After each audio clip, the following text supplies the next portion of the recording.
Selamat pagi sahabat-sahabatku yang dikasihi dan mengasihi Tuhan. Marilah pada pagi hari ini sebelum nanti siang kita akan bersama-sama beribadah di gereja. Marilah pada saat ini kita datang kepada Tuhan. Mari kita berdoa.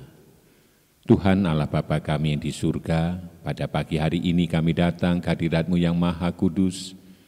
Kami memuji memuliakan nama-Mu sebab Engkaulah Allah kami, yang layak kami puji dan kami sembah.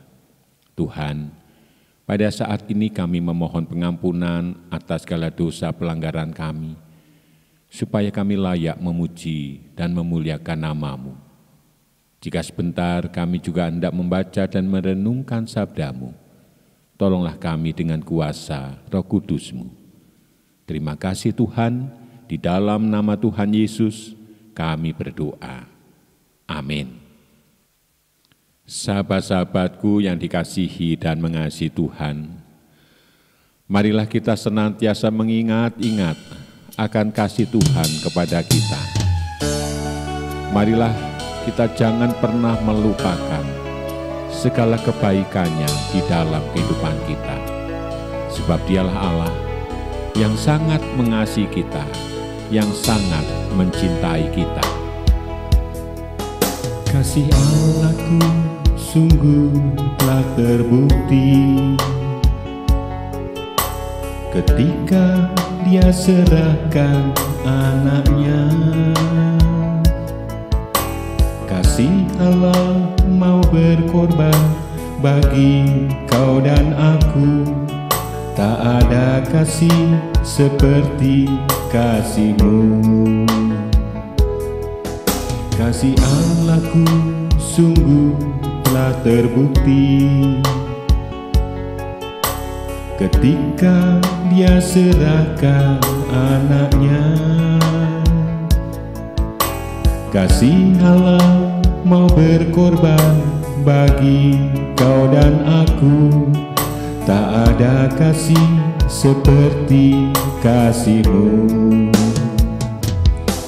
Bersyukur, bersyukur, bersyukurlah, bersyukur karena kasih setia-Mu.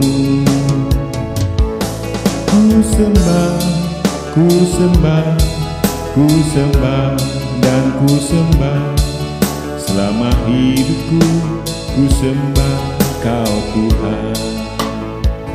Tuhan, kami sungguh mengucap syukur atas segala kasih-Mu. Kami sungguh mengucap syukur atas segala cinta-Mu. Dengan apakah akan kubalas semuanya itu ya Tuhan? Kasih Allahku sungguh telah terbukti ketika Dia serahkan anaknya. Kasih Allah mau berkorban bagi kau dan aku. Tak ada kasih seperti kasih-Mu. Bersyukur, bersyukur, bersyukurlah, bersyukur karena kasih setia-Mu. Ku sembah, ku sembah, ku sembah dan ku sembah. Selama hidupku, ku sembah Kau Tuhan. Bersyukur, bersyukur, bersyukurlah, bersyukur karena kasih setia-Mu. Ku sembah, ku sembah, ku sembah dan ku sembah. Selama hidupku, ku sembah Kau Tuhan. Selama hidupku, ku sembah Kau Tuhan.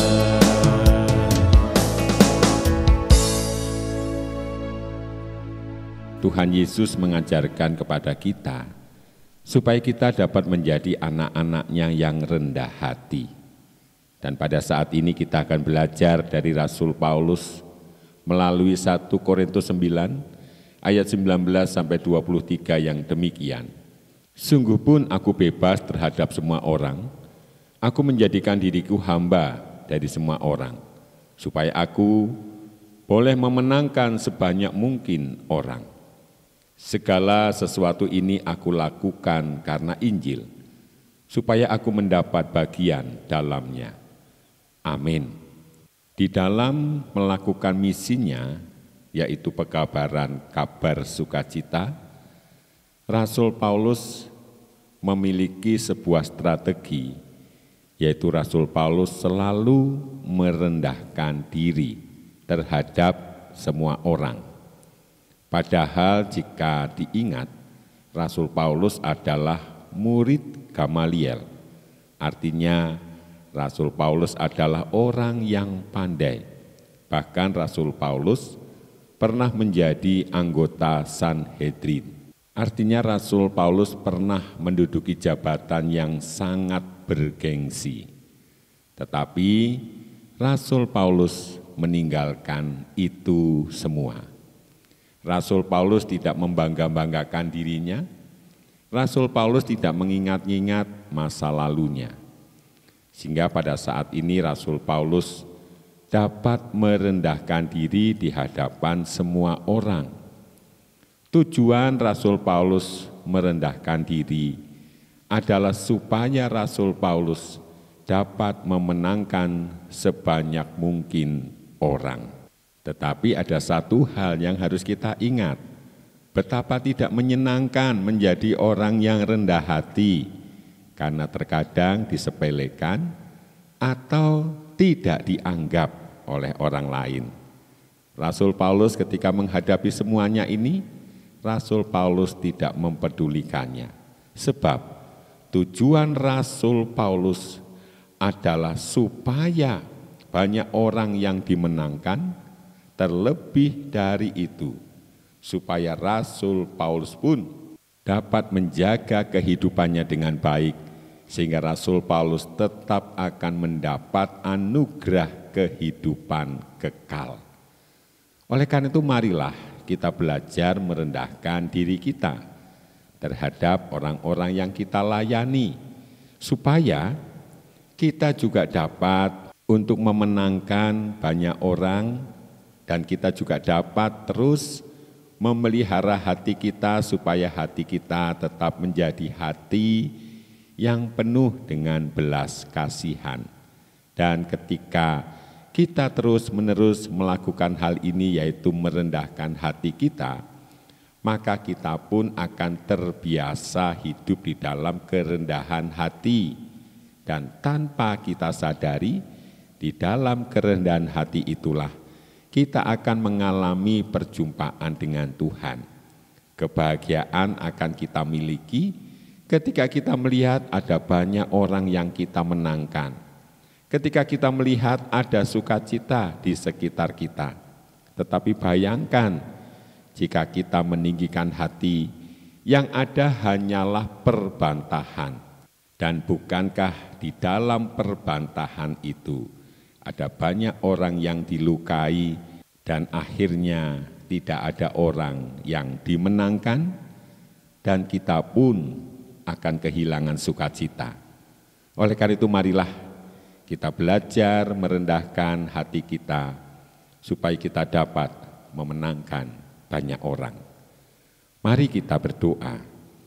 Tuhan Allah Bapa kami yang di surga, tolonglah kami Tuhan, supaya kami belajar merendahkan hati kami, supaya ada banyak orang yang dimenangkan.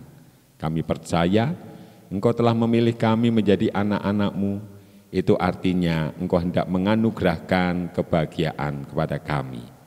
Malam ini kami hendak beristirahat, tolonglah kami Tuhan di dalam istirahat kami. Kami berdoa bagi mereka yang sakit, di dalam pergumulan, di dalam kesedihan ataupun di dalam keputusasaan. Kiranya Tuhan menolong mereka, memulihkan mereka. Kami juga berdoa untuk para lanjut usia di dalam segala kelemahan tubuh mereka. Tuhan berkenan memberikan kesehatan, kekuatan kepada mereka. Berkatilah kaum muda di dalam meraih masa depannya. Tuhan menolong mereka, Tuhan menjagai mereka. Berkati para pemimpin kami, supaya mereka dapat memimpin kami dengan penuh kebijaksanaan. Kami juga memohon Tuhan berkati aparat keamanan di dalam menjaga keamanan bangsa kami, Tuhan menolong mereka. Kami percaya Tuhan senantiasa menjagai kami dan Tuhan senantiasa menghadirkan kebaikan di dalam kehidupan kami. Terima kasih Tuhan, di dalam nama Tuhan Yesus kami berdoa. Amin. Selamat beristirahat dan sekarang terimalah berkat Tuhan. Tuhan memberkati engkau dan melindungi engkau. Tuhan menyinari engkau dengan wajah-Nya dan memberi engkau kasih karunia. Tuhan menghadapkan wajah-Nya kepadamu dan memberi engkau damai sejahtera. Amin.